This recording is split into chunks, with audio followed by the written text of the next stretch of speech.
having, but the enjoyment of what one has that counts. Kasi niya, baliwala naman kung napakarami mong mga ari-arian, hindi mo naman na-enjoy. Baliwala kung ang dami mo naipundar, ang dami mong naipon, pagkatapos hindi ka naman nabigyan ng pagkakataon na lasapin ang saya, ang sarap, ang kasiyahan na ibinibigay ng mga bagay na yan. So not all who possess enjoy the possession. And it is one irony of life. So many people work so hard to put up many houses that they never get to live in. Many people work so hard to have many vehicles that they never get to ride and use because of many reasons. One of them, the law of physics, that a man could be only one place at one time. So hindi mo naman na-enjoy yung marami. Marami kang binibili mga damit, pero gano'ng karaming porsyento sa binibili mong damit ang talagang naiisipan mong gamitin at gusto mong isuot. Kung minsan, pag naisuot mo minsan ng isa, hindi ka nasarapan, nakatihan ka o nahirapan, hindi mo na halos gamitin uli. Pero ayaw mo namang ipamigay, ayaw mo namang alisin sa cabinet mo, pampasikip sa iyong buhay. How much percent of the pairs of shoes people have, especially to those who have many pairs of shoes, do they really get to use often? So sabi, ang dami-dami ng taong pinagsisikapan, pinupundar, pero hindi naman niya ito na-enjoy.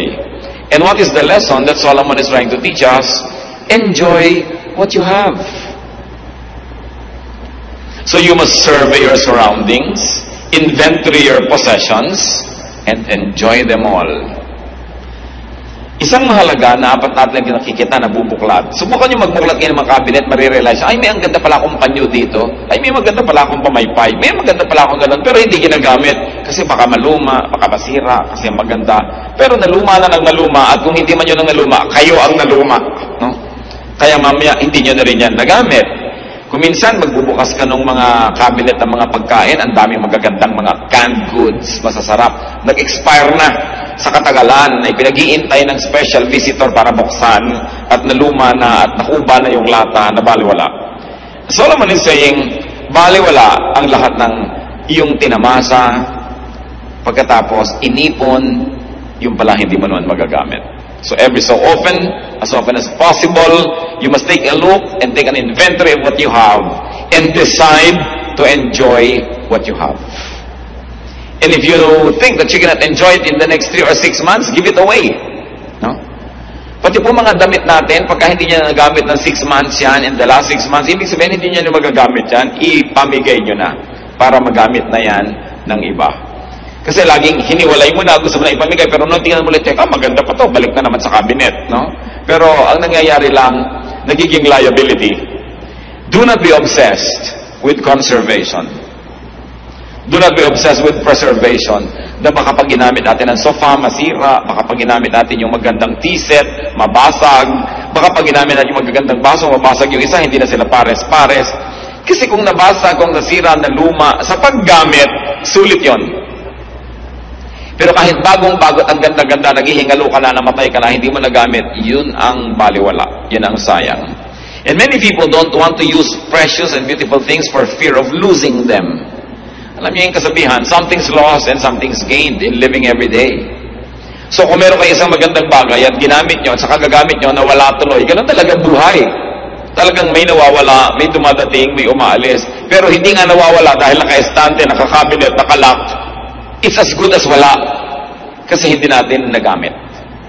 Ang dami mga tao, ang dami nilang Bibles. Pag-araw naming Bible, pero isa lang naman ang ginagamit nila, you give it away so that people will have good use for your Bibles. Except if you're a scholar and you're always wanting to refer to different versions, but give them away. Ang dami nating gamit, kahit tayo tinatawag na mahirap o hindi tayo mayaman, ang dami pa rin nakatago. Ang kagandang mga panyo, mga bordado, hindi na nagagamit kahit kailan. Yung pala hahawakan niya pagka siya'y nakaburol. Ay, ang ganda ng panyo ng patay. So, gamitin. Do not be obsessed with fear of breaking things. Ganun talaga. Things get broken. Parang natatakot ka palang mabalian, so hindi ka na nag-sports. Natatakot ka palang malunod, so hindi ka na lumangoy o nag-swimming. Natatakot kang bumanggayo sa sasakyan, so hindi ka na umaalis ng bahay. Dapat ang tao na bubuhay siya ng buong buhay, ginagawa niya lahat ng pwede niyang gawin para makaiwas siya sa mga sakuna at ipinapasa Diyos na niya yung resulta nun. But go on living because life is short. As we have been told that life is 70 years And if one was very healthy, probably 80. Pero hanggang doon pa rin yun, maiksi yun, kaya hindi dapat sinasayang ang mga sandali. Karamihan, itinuturo sa mga pulpit na tulad nito, sa mga religious gathering, na lagi na lang magtiis ka, magtipid ka, pero hindi yon ang nakikita natin talaga itinuturo sa Biblia, lalo ni Solomon. Because God likes us to have a full life. Life is a gift from God. It is not a problem to be solved. It is a gift to be enjoyed. And a very high level of spirituality is to find the maximum enjoyment in life that God has pre-designed and God has preordained for His people to enjoy. Hindi naman tayo nilikha ng Diyos para parusahan o torturin. Nilikha niya tayo para lasapin natin ang kanyang kabutihan at ang lahat ng kagandahan ng kanyang loob. Of course, things will wear out, things will depreciate, things will fade and tarnish, even disintegrate. But if that happens, well, you are deriving enjoyment and satisfaction from those things, then they would have served their purpose. Basta gamit ang gamit, sulit. Pero kung hindi lang gagamit, baliwala. Bibili ng pagkaganda-gandang sofa, tatakpan ng plastic, at nakaupo sila lahat sa mga bangko, nakaupo sa tabo, sa lata, sa lalagyan ng floor wax, no? Dahil ayaw gamitin ang sofa. Meron ang ganda-gandang kusina, tapos nandun sa dirty kitchen gumagawa. Ano, sasampahin mo, sabi, good morning kusina, ayaw kitang galawin, no? Gagawa ng mga magagandang mga ilaw, tapos ayaw pasindihan. Bakit pa? No? So, kailangan ang tao nagpapasalamat sa Diyos. At isang paraan ng pagpapasalamat is to enjoy what God gives us. Parang kayo, pag nagregalo kayo sa isang tao, ang gusto nyo makita, ginagamit niya yun. Hindi itinatago lang niya sa estante. Ako merong isang tao na tuwing Pasko nireregaluhan ko noon, ngayon tinigilan ko na kasi hindi ko nakikita ang ginagamit. Nakalak lahat sa cabinet. Sayang lang. Baliwala. Sumusulit lang yan pag ginagamit. At kung nasira, nawala, habang iniingatan mo naman ang nangyari yun, hindi get on with life. But ang mahalaga na enjoy mo yan. Ecclesiastes 6:7-9. All man's efforts are for his mouth, yet his appetite is never satisfied. What advantage is a wise man over a fool? What does a poor man gain by knowing how to conduct himself before others? Better what the eye sees than the roving of the appetite. This too is meaningless, a chasing after the wind. Pag atin pong inanalyze ang philosophy ni Solomon, masyadong deconstructive kung minsan dun sa nakasanayan ng marami na dapat gawin. Kasi sabi niya, ano ba napapala ng mahirap na sobrang magpagod para mag-aral ng mga bagay na ikasisiyan ng mga mayayaman? No? Ay, wala naman. Mamamatay ka rin. Mamamatay siya, mamamatay ka rin. Sabi, ano ba ang mapapala ng marunong kaysa doon sa mangmang? Pareho rin niyang mamamatay at pareho rin maaagdas yan. Now, let us not take these things very, very literally. Hindi niya sinasabing baliwala na mag-aaral ka ng manners o i-refine mo yung mga paraan ng pamumuhay. Hindi niya sinasabing baliwala yung matuto ka kasi siya nga nag-aaral din ang nag-aaral. Ang ibig lang niyang sabihin, don't be too serious about these things. Natuto ka, hindi gamitin mo. Hindi ka natututo, don't despair. May buhay ka pa rin at tuloy pa rin ang iyong buhay at kapareho ka lang ng mga marurunong, pareho lang kayong buhay at pareho rin kayong mamamatay. It is very liberating to learn from Solomon. Not to take ourselves too seriously, not to take every detail of life too seriously, and then to make the most out of every event in life. So ano itinuturo dito ni Solomon sa verses 7-9? Enjoy only what you have and do not covet what you do not have. Sabi niya, better what the eye sees than the roving of the appetite. Mabuti yung hawak mo na kaysa sa yung inaasa mo na malayo. So sabi niya, kung anong meron ka, yun ang iyong enjoyin. Marami pong tao miserable, hindi masaya, hindi kontento, kasi kung ano yung meron sila, hindi yun ang kanilang ine-enjoy, at kung ano yung wala, yun ang inaasam. Hindi na magtutugma kahit kailan yung supply at demand, at lagi na lang siyang laging parang kulang. Parang sabi ni Percy Bysshe Shelley, isang Ingles na makata, we look before and after. We don't look at the now. We look before and after and pine for what is not. Ang hinahanap ay yung wala. Ang gusto ay yung hindi pwedeng mangyari. Kaya lagi na lang kulang at kulang. Mga kapatid, anong ibig sabihin to enjoy what you have? and not to covet what you do not have. It can mean misery, it can mean happiness, kung naintindihan natin ang ibig sabihin nun. Lahat ng tao, meron po tayong pag-aari. Meron tayong atin. Meron tayong sariling bahay. Kung hindi man, nire-rent mong bahay, o kaya nakikitira ka, di arkinin mo sa iyong puso na ito yung bahay ko. Pero kung ang laging isipin mo yung bahay ng iba, hindi ka nasasaya. Ang bawat tao may trabaho, may profesyon, may ginagawa. Kung ang lagi mong kinakaingitan yung ginagawa ng iba, ano lang mangyayari sa buhay mo? Lahat tayo may kakayahan, may talento. Lahat naman tayo may ilong. May tao ba namang walang ilong? Pero laging ilong ng may ilong ang kinakaingitan mo at gusto mo maging korte ng ilong mo ang ilong niya, hindi ka talaga sasaya. Ang sinasabi ni Solomon, ayan ka, maraming binigay sa iyo Diyos. May mata ka, may ilong ka, may kamay ka, may kulay ka, yan ang kutis mo. Ba't laging gusto mong maiba yan? Kaya lagi ka nalang laging kulang, kaya lagi ka nalang hindi masaya. Desiring this man's art or that man's scope, with what I most enjoy, contented least. Sabi naman ni Shakespeare, lagi nila gusto ko yung kaya niya, yung ginagawa niya, yung talento niya. Kaya tuloy nagsisikap ang tao at sabi ni Solomon, napakaraming pagsisikap ng tao dahil lang sa inggit sa kapwa. Kaya lang naman aral, hindi naman dahil gustong matuto, dahil gusto niya mas mataas yung grade niya kaysa sa kanyang classmate. Kaya naman palaki ng bahay, hindi naman dahil kailangan kasi nakikipag-compete pala siya sa laki ng bahay sa barangay nila o kaya sa mga kapatid niya o sa mga pinsan niya.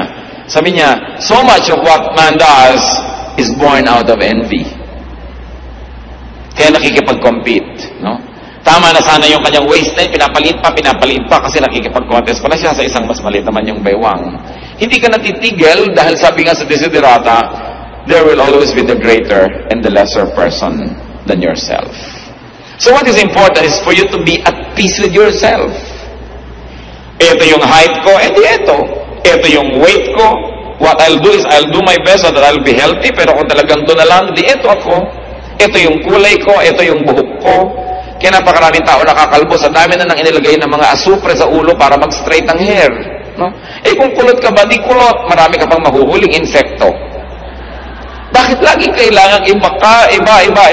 No? And because of the evils of advertising that forever makes you unhappy with yourself, forever making you covet what other people are and what they have, then people end up being unhappy. So do not covet what you do not have. Ecclesiastes 6:10 to 11. What exists has already been named, and what man is has been known. No man can contend with the one who is stronger than he. At sino yung nire-refer dyan na stronger? Ang Diyos. The more the words, the less the meaning. And how does that profit anyone? So what is Solomon trying to say? That life has been pre-designed. Huwag ka na makipagtalo na may gravity. Meron talaga. No? Di ba ang laging ginagawa ng mga beauty products? Defy gravity. No? Para ka magwawagi, ay talaga namang may gravity. No? Lagi na lamang na yung araw ginagawa mong gabi, yung gabi ginagawa mong araw, wala nang tugma. Laging lihis. Sabi, huwag ka na lang makipag-contest dun sa nakatakda na. Mag-adjust ka na lang, sasaya ka pa. It is pointless to argue with God. Meron pang, bakit ba ako naging Pilipino? Sana dapat ako Eskimo. Pilipino ka nga, kahit mag-isay ka dyan, mapapalitan mo ba yung katotohanan na yon? So, magpakabuting Pilipino ka na. Maraming, bakit ba ako'y pinanganak na mahirap? Mapapalitan mo pa ba yung araw ng iyong kapanganakan at ang iyong sitwasyon? So, gusto mo palang umasenso, paasensohin mo lang sarili mo. Pero huwag mo nang sisihira yung mga magulang, sisihin mong lumaki ka sa isang pulo, sa isang probinsya, kasi ganito, kasi ganyan. Sabi ni Solomon, walang mangyayari. Nakatakda na yan. Mag-adjust ka na lang, sasaya ka pa. So, it is pointless to complain about life. Dahil sabi niya, how can you find somebody who is strong? Meaning God. If God in His infinite wisdom has so ordained that this is going to be like this, then let it be. Samantalang hindi naman naniniwala ang inyong lingkod na bawat detalye ng buhay natin ay nakaguhit na, nakasulat at nakatakda na para lang isang script na babasahin, pero may general framework ang buhay na talagang nakatakda at hindi na yun naiiba pa. Yung mga detalye na lang how you deal with it. Halimbawa, talagang tao ay mamamatay. Kung nakatakda yun, may magagawa ka ba para ibahin yun? Pero siguro naman, kung nag-iingat ka sa buhay at kinakasihan ka ng magandang panahon, mapapahaba-haba mo ang iyong buhay kaysa sa iba na hindi maingat. Pero kahit mapahaba mo pa ng plus 20 years yan, mamamatay ka pa rin. Na kahit anong gawin mo, ang tao talaga ay nakakasakit. So kung lagi ka nalang takot na takot magkasakit, hindi ka na nagkaroon ng life because you're always afraid that you might get infected, then you will be miserable. May general rules. Those are unchangeable.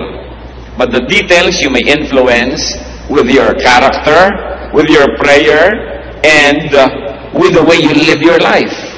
But there are unchangeable realities that we really simply have to accept. At mas tahimik ang buhay kung hindi tayo makikipagtalo at makikipagtuos sa bawat ganon. Merong mga ganyan mga tao pagka gusto ninyo magpahinga, gusto niya maging active. Pag gusto niya maging active siya, pahinga. In one family, it is horrible to have a member like this. Lahat kayo gusto nyo mag-outing, biglang gusto nyo mag-stay home. Yung kung kayo north, siya south. Kung kayo east, siya west. Laging kalaban ng kalaban ng kalaban. There's always contention, there's always stress, and there's very little relaxation and happiness. So sabi nga, umayon. No? Umayon. Umayon sa panahon, may tag-init, may tag-lamig. Mga Pilipino lang ang init. Para naman bago ng bago, dito ka na nga lumaki, dito ka na tumanda, bago ka baba na mainit pag tagaraw. Ang init, ang init. Talagang ganun, mainit ka dito Mabuti ka, mainit dito sa atin. Yung ibang tao namamatay naman sa lamig sa ibang lugar, no? So, laging baligtad. Alam niyo ba na isa sa mga pinakamabiling tsokolate sa Amerika na tinatangkilik ng mga Pilipino? Choknat. Nung nandito sa Pilipinas, walang inasam kundi kumain, no? Ng mga western products at tsokolate. Mga nasa Amerika na choknat ang pinagkakaguluhan. Skyflakes. Pinagkakaguluhan yan, no?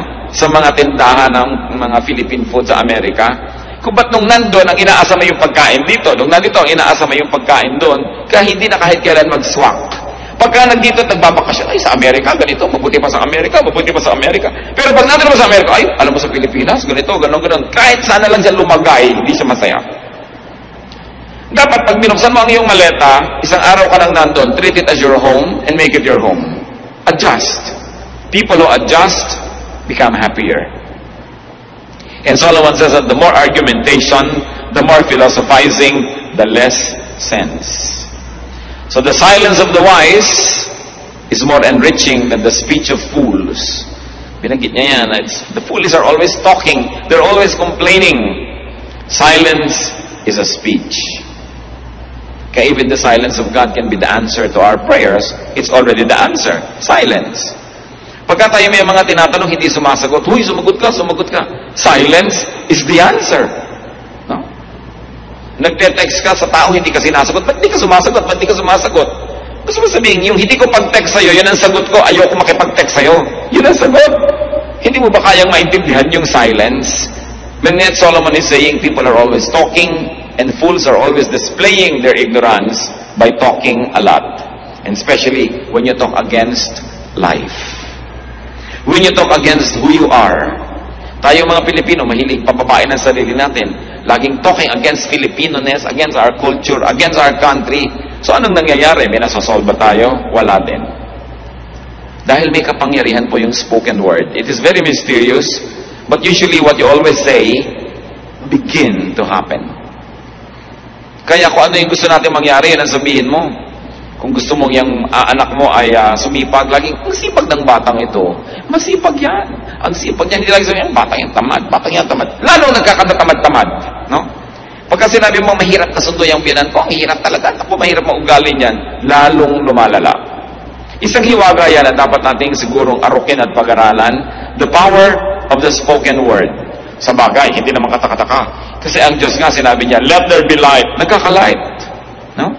Let this happen. And nangyayari, we were created in God's image. So, mahirap bang ma-connect na may kapangyarihan ng ating salita? So, talk positive. No?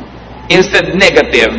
Because what we say have a mysterious way of becoming real in our lives. Then, verse 12 of Ecclesiastes 6. For who knows what is good for a man in life? During the few and meaningless days he passes through life, through like a shadow. can tell him what will happen under the sun after he is gone? Itinatanong ni Solomon, sino nga bang nakakaalam kung ano ang mabuti para sa tao? Sino ang makakapagsabi kung ano ang mabuti para sa kanyang kapwa? Dito sa maiksing buhay na ito, na napakarami namang walang kahulugan. Meron bang makapagsasabi kung ano ang naghihintay na bukas sa atin? Kung ano ang mangyayari sa hinaharap? So what is Solomon trying to say here? That no one really knows the mystery of life. No one. No one really knows the dynamics of man, how to live, and what is good for others and for himself. So anong i-apply natin dyan?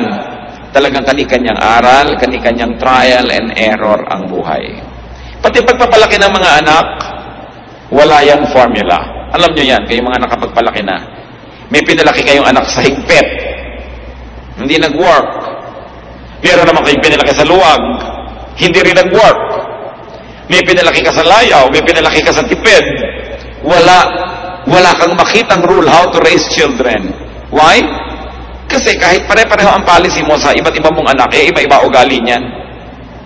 O kaya iba-ibahin mo naman yung policy mo, iba-iba pa rin yung ugali nila, hindi mo na mahanap. Kaya meron, huy, bakit ang luwag-luwag mo? Nasubukan ko na yung mga panganay ko, ang higpit ko, ayan ang mga nangyari. Hindi rin nag-click. Sinasabi ni Solomon, walang nakakaalam niyan. At ano ang application sa ating buhay, mga kapatid?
Huwag kayo masyadong umasa sa mga expert na akala mo alam nila ang gagawin nila sa buhay.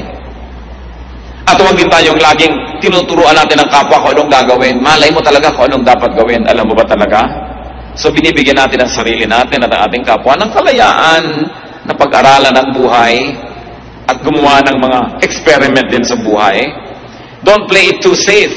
Because to play it too safe, when nothing happens in your life, that's when you don't have a life. And what does it mean? That we must allow ourselves to commit mistakes. And that we must allow people around us to commit mistakes. Because nobody really knows what to do. Hindi talaga natin alam ang buhay. Kaya sinasabi ni Solomon, just relax and enjoy life. Don't be too serious. Gusto mo lagi kang maging top, maging honor, hindi ka na lagi mag-enjoy niyan. O may mga grading period, may mga time na hindi ka honor, di wag. Ngayon, kung kaya mo lagi maging honor without stealing happiness from your own self and without making other people miserable, then it's all right. You don't always have to be number one. And brothers and sisters, if you can, whenever you can, be wise. Don't be number one. Yan ang isa sa mga pinakamahirap na mga pasanin sa buhay, that you are number one. Una, mahirap maging number one. Pangalawa, ang hirap i-maintain ang pagiging number one. Wala ka na gagawin kundi i-maintain yan. Look at many students, ng mga honor students, they are robbed of their childhood. Lagi na lagi sinusubsub ng nanay sa pag-aaral. Hindi na naging bata kahit kailan. Hindi na nakapag-enjoy na maging bata. Kasi may obsession. Kung obsession ng magulang, yung anak niya laging malinis, hindi na nag-enjoy ang bata. Parang manika na nasa eskaparate. You know, a child must be clean enough to be healthy, but dirty enough to be happy. Parang bahay din. A house must be clean enough to be healthy, but dirty enough to be happy. Kasi kung minsan parang ospital na yung bahay mo, ang higpit pala nung misis na nakatira doon, no? Pati yung asawa, pagka humiga sa kama, nalukot. Tumayo ka, nalukot. Ayusin mo na natin. nilalayasan ng asawa yung mga ganon. There must be a little carelessness, a little, relaxation for life to be nice. Merong mga tao nakahiga na lang at lahat, may makikita pang kaprasong palito sa sahig, babangon pa para linisin. Sobrang obsessed. Pero, you don't only make yourself a slave, but you make everybody else around you miserable, especially when they do not share your enthusiasm, and they are compelled to dance to your music.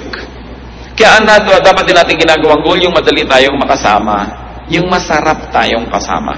No? Hindi yung napakahirap kang kasama, lahat para nakatungtong sa dulo ng sibat. Kailangan mag-balance ka, lahat ng gagawin mo din, numero. So, hirap na hirap ang iyong kasama. Let others enjoy their lives. Why? Because Solomon said, nobody knows how to live life. So don't pretend that you know, and don't pretend that you can impose on others how to live. Hindi ko mo ikaw ang kumikita, hindi ko mo ikaw nagpapakain sa yung mga tinatangkilik, yung style mo na lagi ang masusunod, yung haba ng patilya, gusto mo ang patilya ng lahat ng pakain mo sa buhay, yung paraan mo ng pagkain, yung timpla ng iyong suka, ang gusto mong masunod ng lahat, dahil ikaw yung may pera. Giving people around us the freedom that God has really intended for every human being is one of the greatest gifts that we can give to people. Napakarami pong buhay, mga kapatid, hindi talaga naipamuhay ng may-ari kasi nakasunod lang sa anino ng iba. Lalong-lalo kung meron tayong tatay o nanay o lolo o tita na very domineering, and they also happen to be economically powerful, many lives are never lived. They just become footnotes of the life of the people who control them. Ang Diyos ay hindi niya ginagawa yan. Binigyan niya tayo ng freedom. To the point kasi Adam and Eve sumuway na. Hindi naman niya hinawakan yung kamay para huwag sumuway kasi binigyan niya ng freedom. And because we really don't know, nobody's really sure what works and what doesn't, we must permit the other person, those who are near us, to live life in the way they think they should live it. We should not even impose our morality, even our religious beliefs on others, because even a religious belief is very personal. Ayaw mong kumain ng ganito, huwag mong ipilit sa iba. Ayaw mo ng ganitong gawin dahil sa iyong morality, huwag mong ipilit yan sa iba. Kasi tayo, isa-isa, kanya-kanyang haharap sa Diyos. Kanya-kanya tayong mananagot. Ecclesiastes 6:12, for who knows what is good for a man in life? Talagang napakaraming susubukan mo para mo malaman. No one really knows what is good for a man in life. Tanong, lahat ba ng mga financial advisor mayaman?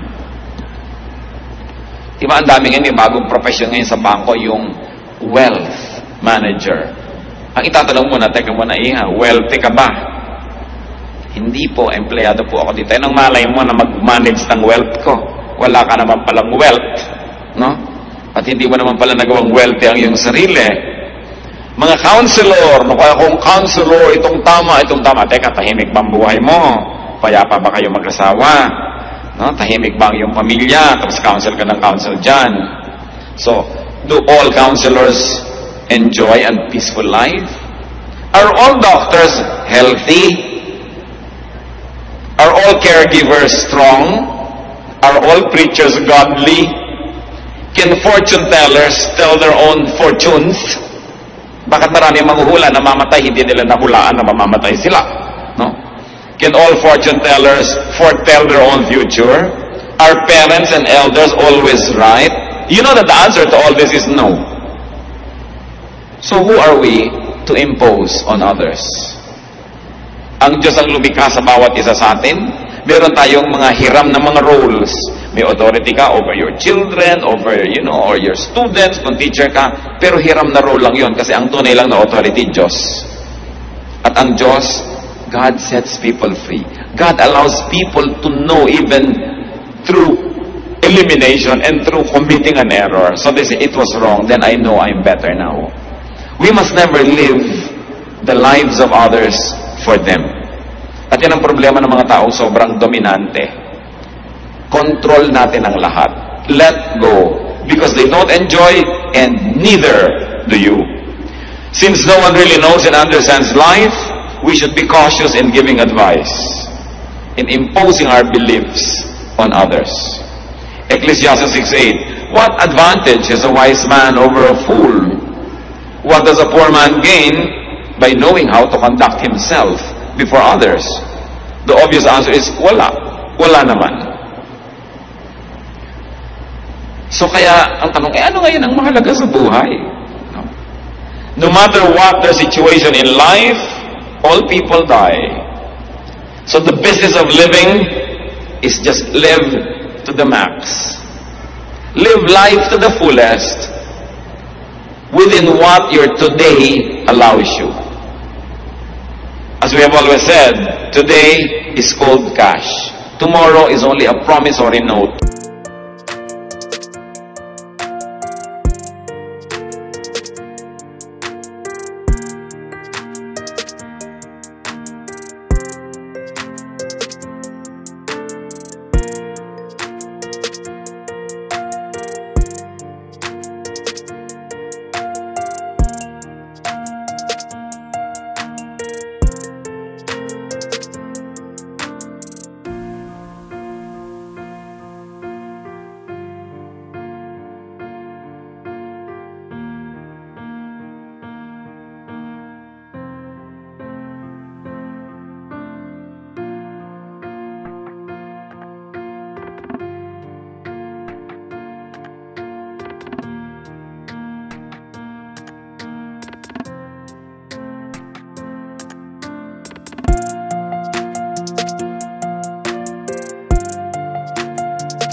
You don't know kung funded yan.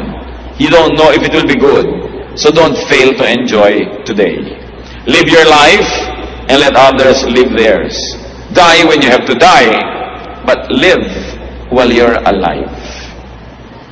Habang kaya nyo maglakad, maglakad-lakad na kayo kasi hindi naman laging kaya nyo yan eh. No? Ang dami ko lang nakita mga turista sa iba't ibang panig ng mundo. Pagkatatanda na talagang halos gumapang na lang sa 3 hakbang, halos hindi na maka-enjoy, noon pa nila naisipang mag-tour.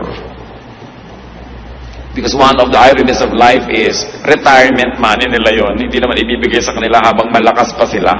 So you see, yung mga biro ng buhay, kung kailan ka nabigyan ng pera, yung hindi ka na makakagalaw, so dapat minamaximize natin habang tayo may lakas.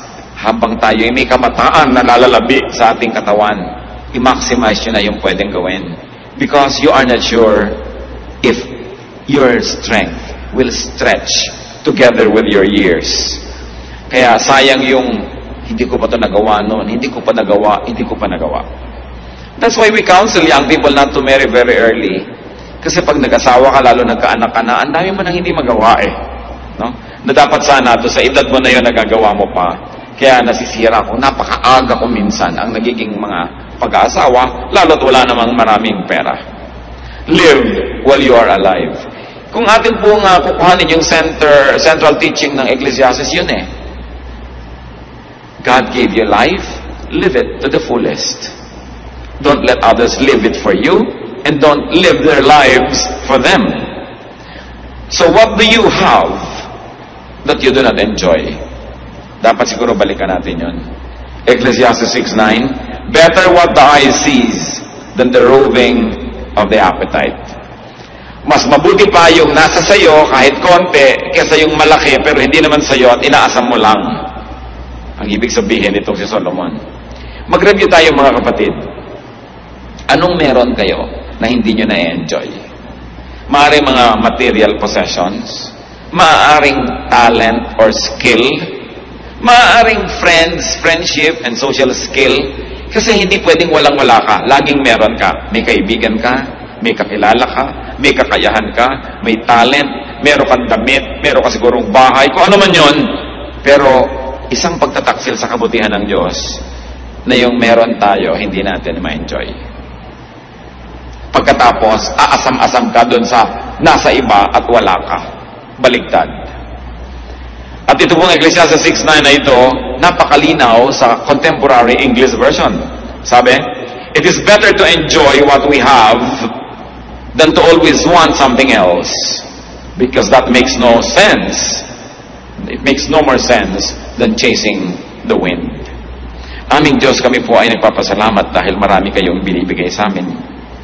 Kung kami binigyan mo ng anak, salamat. Kung kami binibigyan mo ng asawa, salamat.